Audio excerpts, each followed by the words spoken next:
सीताराम वर्मा जी का कार्यकाल कैसे? योगी सरकार का जो अभी तक का कार्यकाल है 4 साल का, 4 साल के इस कार्यकाल को योगी सरकार कैसे देखते हैं? अब देखिए, परेशानियां बहुत बढ़ गई हैं, जनता बहुत त्रस्त हो गई है।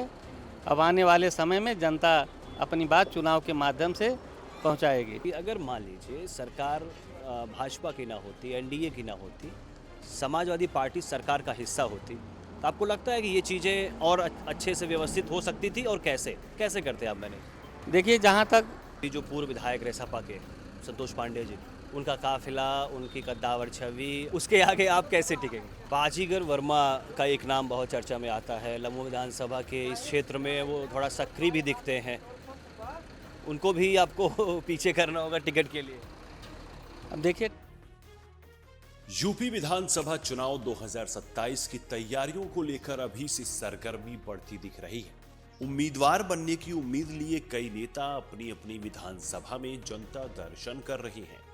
सुल्तानपुर जिले की लम्हुआ विधानसभा सीट पर सपा के टिकट पर चुनाव लड़ने की ख्वाहिश लिए डॉक्टर जितेंद्र प्रसाद मिश्रा भी लम्हुआ विधानसभा में सक्रिय देखे जा रहे हैं।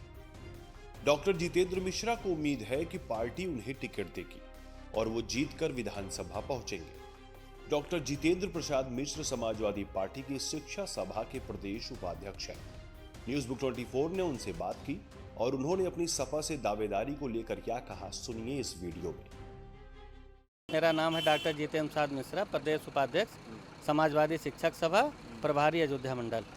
सवाल ये उठता है ना, जैसे आप भी ब्राह्मण समाज से हैं, तो संतोष पांडे जी पहले से मैदान में हैं, पार्टी से जुड़े हुए हैं, कई सालों से उनका नाता रहा है। ऐसे में आप मानते हैं कि उनकी जगह पर आपको टिकट मिलना एक आसान सहज होगा?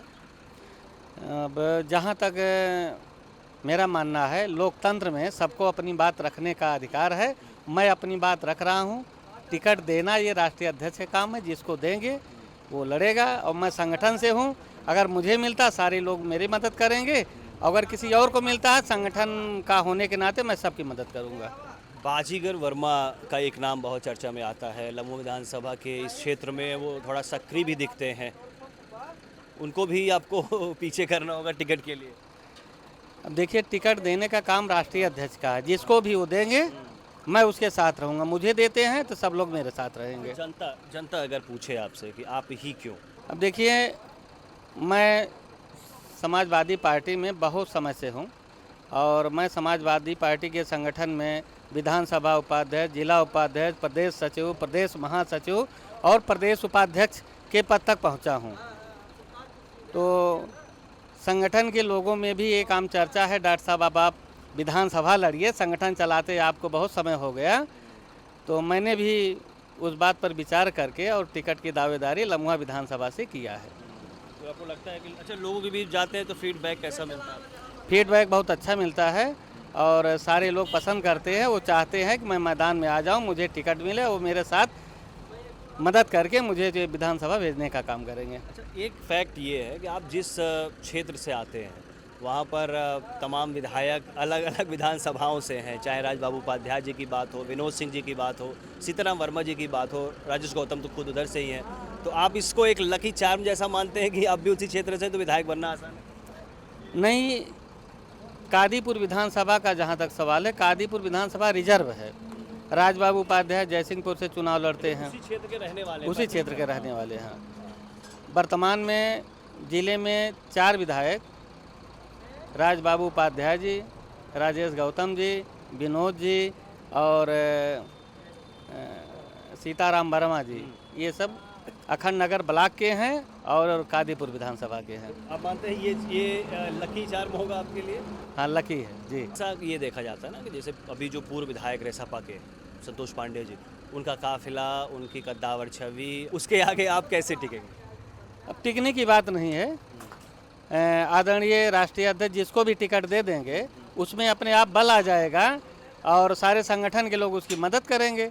अब चाहे मैं हूँ या पांडे जी हूँ या वर्मा जी हूँ, कोई भी हो, जिसको भी हमारी पार्टी टिकट देगी सारे लोग जो है उसकी मदद करके चुनाव जिताने का काम करेंगे। अच्छा, जैसे आप प्रदेश स्तर की राजनीति पे हैं, शिक्षा सभा के उपाध्यक्ष भी हैं, ये जो खबरें चल रही थी कि अखिलेश यादव और संतोष पांडे के बीच में ठीक रिश्ते उतने तल्ख हैं या नाराज़ रहे अखिलेश यादव संतोष पांडे से, ऐसा कहीं खबर रही कि या सिर्फ हवा हवाई था?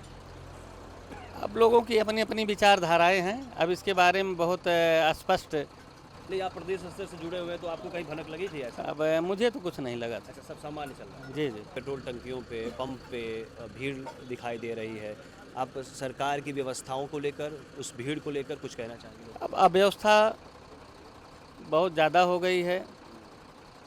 समाज में हर तरह की व्यवस्थाएं फैल चुकी हैं, चाहे वो डीजल पेट्रोल का मामला हो, चाहे गैस का मामला हो, चाहे कृषि की व्यवस्था हो, चाहे बिजनेस की बात हो, हर जगह पे परेशानियां बहुत बढ़ गई हैं, जनता बहुत त्रस्त हो गई है।